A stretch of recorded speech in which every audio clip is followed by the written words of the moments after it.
Bismillahirrahmanirrahim. Assalamu alaikum warahmatullahi wabarakatuh.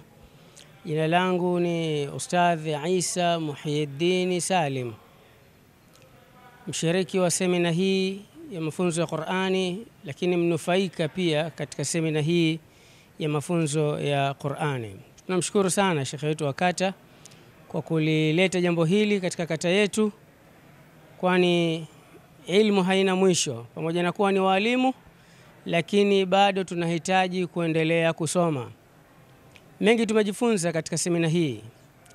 Miongoni mwa hayo, kwa hakika Qur'ani ni kitabu kitukufu na ni ilmu kubwa sana, na inahitaji semina, inahitaji kuisomea ili uifundishe vile ambavyo inatakikana. Walimu wengi katika madarisi huwa wanafundisha kimazoea. Mtu kasoma kiasi fulani, akatoka hapo akaenda kujiendeleza mwenyewe kwa namna anavyojua yeye, na hatimaye akakabidhiwa madarasa, na mwisho wa siku manufaa ya madarasa ile katika eneo husika inakuwa ni madogo.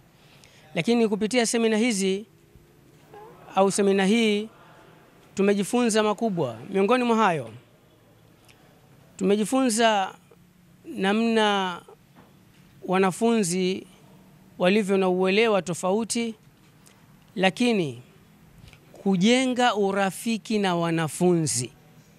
Hili katika jambo kubwa ambalo tumejifunza humu ndani.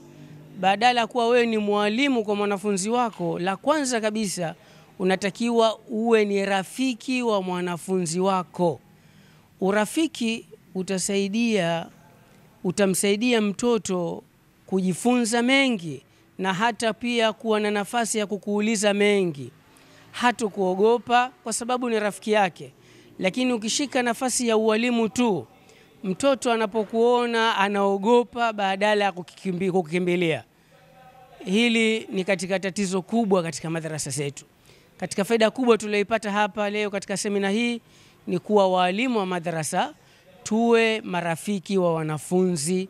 Tusishike nafasi moja ya ualimu hatimaye tukaona bakora ndio chombo cha kufundishia, tukaona bakora ndio chombo cha kuongozea. Hili si sahihi, linatakiwa lirekebishwe sana kwetu sisi walimu wa madrasa. Kutumia chombo cha fimbo kwamba ndio chombo cha kumelimishia mwanafunzi, kwa hakika si sahihi. Tunajifunza kupitia kwa wenzetu kama tulivyopewa mifano na viongozi wa semina hii, kwamba walimu wenzetu wa baadhi ya mashule au nasar, si fimbo kila mara, badala yake utamkuta mwalimu anarukaruka na watoto katika kuwafundisha. Hii ni namna walivyofundishwa kwamba mwalimu anatakiwa awe rafiki wa mwanafunzi. Wassalamu alaikum warahmatullahi wabarakatuh.